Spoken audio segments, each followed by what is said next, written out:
And now, it's time for another Dice Tower review with Tom Vasel. Hey folks, 5 years ago, an incredibly popular game came out into the market. That game was Agricola. Agricola took the world by storm. It was about building a farm, which sounds like a somewhat boring theme, but was a very popular game. Uwe Rosenberg had been known for bonanza up to this point. This game really changed how he was viewed as a designer. Now, I loved Agricola, and I still love it. Obviously, I still have it. But the next year, he came out with a game that I enjoyed even more, which was Le Havre. And this was a game that was a very similar game, but had quite a few differences, and I enjoyed this one. And this one's even one of my favorite games. In recent years, he's come out with a smaller version of Agricola called Agricola All Creatures Big and Small. This was a simpler version of Agricola, but a lot of fun. Now, what I think happened here was he took ideas from all of these, because just recently they came out with a game called Caverna, which I think might, refer to the cavernous box. This is a huge box, and when you put all the components in this box, it barely closes. In fact, if there's a negative thing I'm going to say about the game, I guess now that I don't know. I wish there was a better way to store all these things, because it does take a bit to set up. There's a lot of pieces. Let me show you.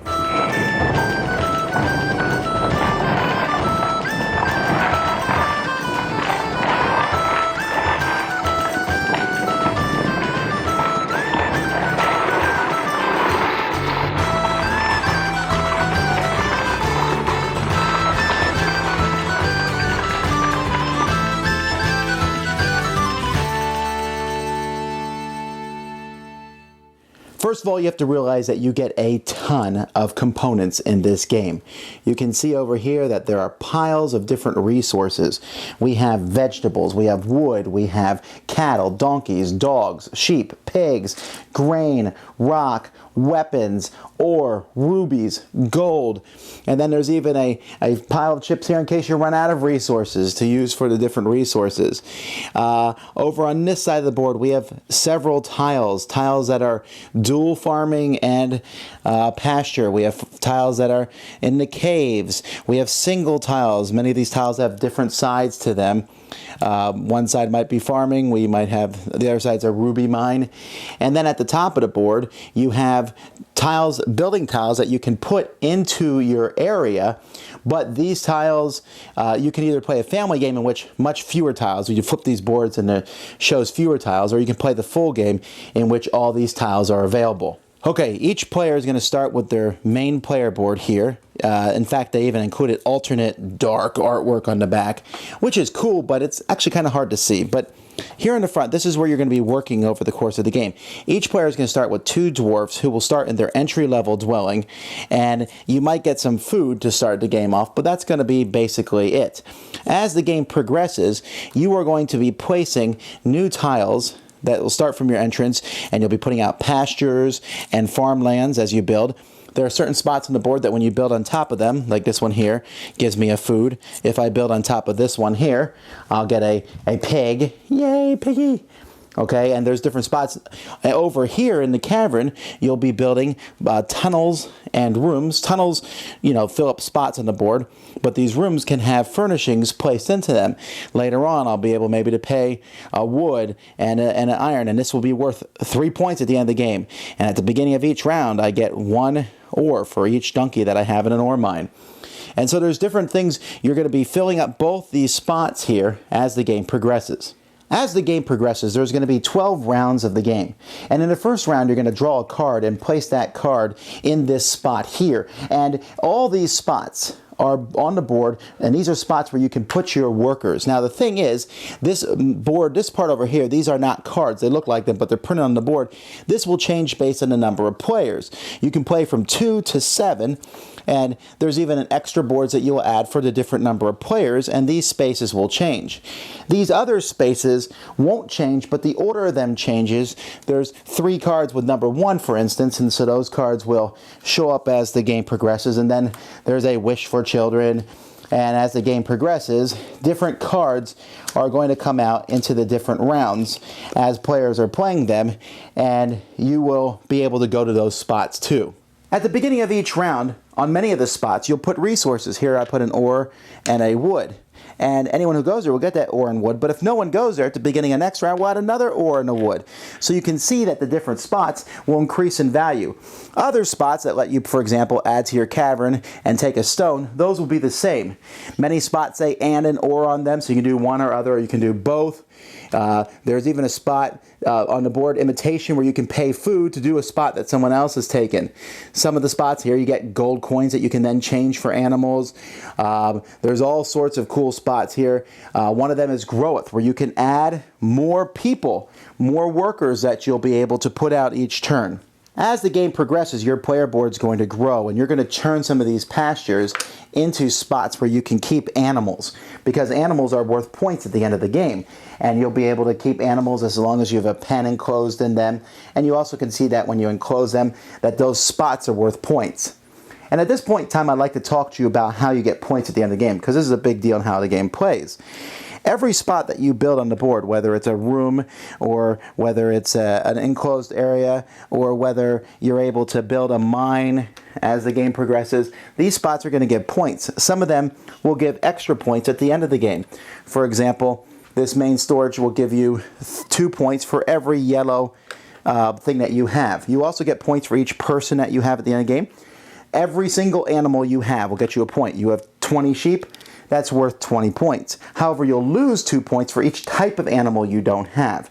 And there's dogs and donkeys and horses and pigs and sheep. So you could lose 10 points, I guess, if you had no animals. Rubies will get you points. Vegetables will get you points. Wheat gets you half a point. And so there's plenty of different ways to get points over the course of the game. You'll lose a point for each area that you don't cover as the game progresses, so you have to keep an eye on that too. At the end of many of the rounds, there's a harvest phase. In a harvest phase, one of the things you'll do is if you've planted wheat in a field, there's an action that you can take that lets you plant wheat in a field, and that grows 2 more wheat on top of that. At the beginning of each harvest phase, you'll take a wheat off of that. Or you can plant veggies. Basically, when you plant wheat and veggies, you can plant one and you'll double your veggies and you'll triple your wheat as you do that. And at the beginning of each harvest phase, you'll pull it off. Then you have to pay 2 food for each worker that you have, so each dwarf that you have. Now, if you run out of food for any reason, there's many ways that you can instantly transform things into food. You can transform donkeys and sheep and wheat into 1 food, or 2 gold. 3 gold gives you 2 food. Rubies, veggies, and pigs change to 2 food. 2 donkeys, a cow change to 3 food, or 4 gold. So there's many ways that you can get food, and there's even buildings that let you change things into food. If you can't get rid of food for whatever reason, you'll have to take a begging tile, which is worth -3 points, and nobody wants one of those. Also, during harvest phase, through the miracle of life, more animals can be born. If you have 2 or more sheep, you'll get an extra sheep. If you have 2 more donkeys, you'll get an extra donkey, etc. There are many phases in the game, though, where there may or may not be a harvest. See, in this instance, there is a harvest, but sometimes you will draw a question mark instead. And this question mark, the first time it shows up, there's no harvest. The second time it shows up, there's a partial harvest. And the third time it shows up, there's almost a full harvest. And so this gives a bit of uncertainty as the game progresses. There's also a concept in this game where you can arm your dwarfs. When you send them there, you can pay up to 8 ore to take a weapon that's up to 8 value. So for example, let's say I had 5 ore, I could change it in, and now give my dwarf a weapon which he will keep for the rest of the game. When a dwarf gets a weapon, they can be put onto these spots here that give them quests. This allows them to quest 3 times to go on an expedition. And on these expeditions, you can get loot depending on your level. So if I'm level 5, I can get a pig, a veggie, 2 ore, a donkey, a stone, a wheat, a sheep, a dog, a wood, or I can make my weapon level increase by 1. And I can do that 3 times. They have to be 3 different things, but who cares? That's great. And every time you go on an expedition, your level goes up. And you could even take this level 1 thing and make your level go up again.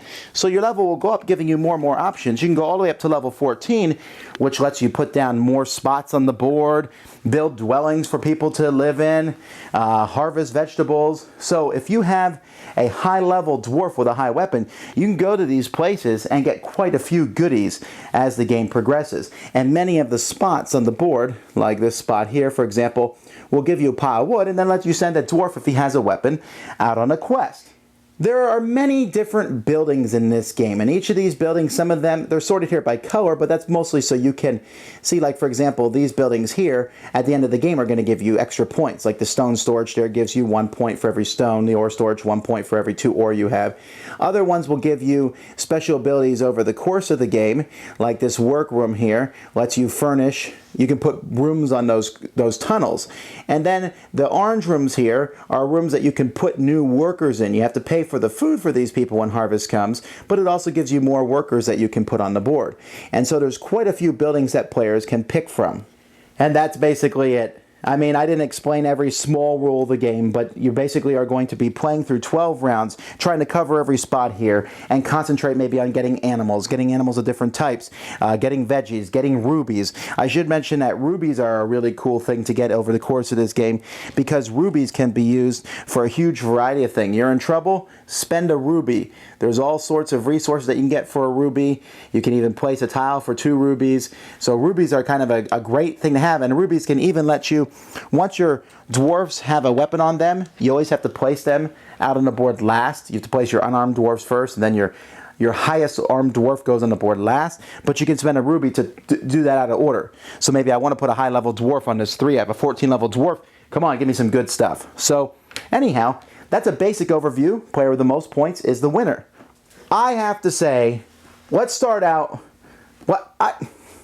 This game is amazing. Amazing. So much fun to play this game. Now, I don't know how it plays with 7 players. And I will never know that, because the max that I would play it with is 5. You might talk, no, you can't talk me into 6. 5 would be fine, because I have so much fun doing that. Why would I want to wait for 6 other players to go? It says 30 minutes per player on here, and I think that's a very reasonable time. I was able to knock off a 2-player game in an hour, very quickly, very easily. But I think I like the game more when there's more people involved, because there's more spaces. Some of the spaces for 5 players are really cool, but you don't see those in a 2-player game. Oh, I like this game. Melody, Melody was able to play this game with me. What did you think of it? I really did like this game. I only played the All Creatures Great and Small. And that's right. You've never played regular Agricola, yeah, but you played Le Havre, and you played All Creatures Big and Small. What'd you think? Like my dad said, it did combine those 2 games together, because I like building the little fences to keep your animals in. I really like animals. And building the mine at the same time, trying to fill up all the spaces and getting little rooms and stuff was fun. Okay. In case I haven't been clear, this is one of the best games I have ever played. I love it. It is fantastic. It is amazing. It gives you tons of options. Now,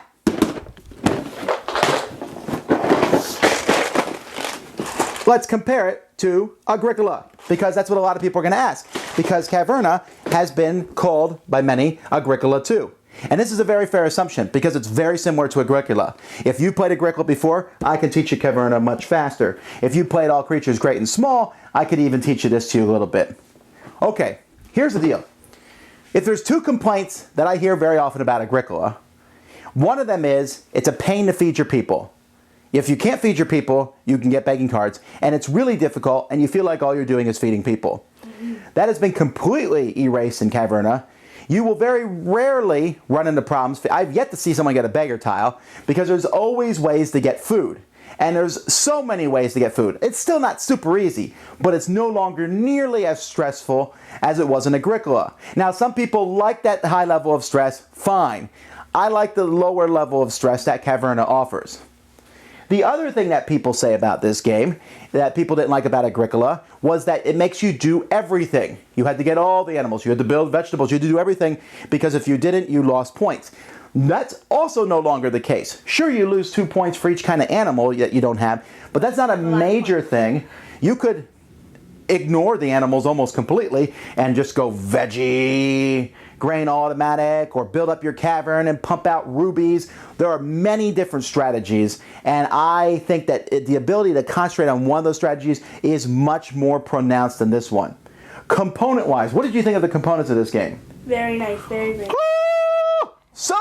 So good, so wonderful. So here, This is how strongly I feel about this. See this? Get rid of it. No, I'm serious. Take it back to the room.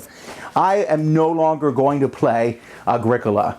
I'll still keep Le Havre because they feel very different. But this game feels like streamlined Agricola. It lets me have tons of choices. Now, I know what some people are going to say. They're going to say, but in Agricola, you have 100 cards. And then with all those expansions, there's 200 cards. All those options, you've just reduced it. Well, first of all, there's a lot of buildings in the game.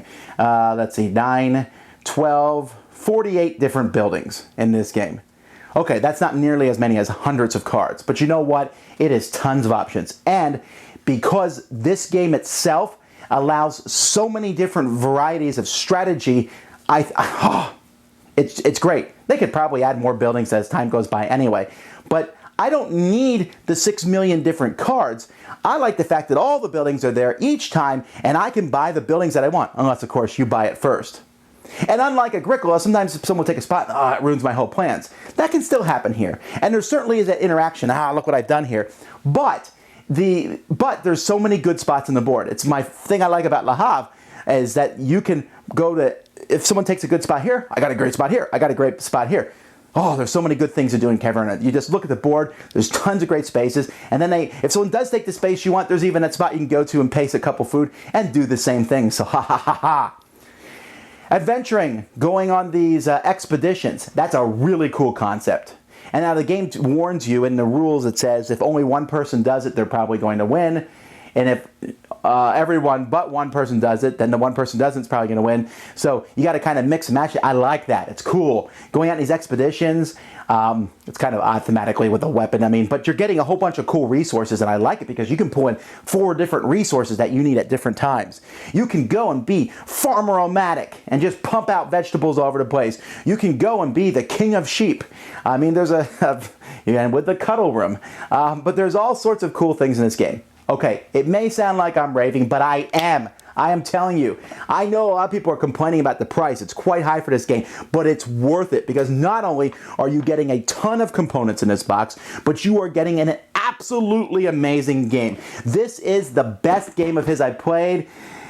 Maybe not better than Le Havre. Okay, I really like Le Havre. And so time will tell. Tune in next year to see if I like this one better or Le Havre. Okay, I'll tell you back in a year, but I'll tell you what. Instantly, this is on my shelf. Instantly, it replaces Agricola. I will never play Agricola again. Okay, the name is dumb, but the theme is great. The gameplay is great. The components are great. I'll stop raving now, but you really should get it. Thanks so much for watching the Dice Tower videos. Find more great videos and reviews as well as our top-rated audio podcast at Dicetower.com. You can also find other great shows at Dicetowernetwork.com. I'm Eric Summerer, and you've been watching The Dice Tower. The Dice Tower is sponsored by Cool Stuff Inc., where you can find great games for great prices. Cool stuff in stock. Check them out at CoolStuffInc.com. Shut the door!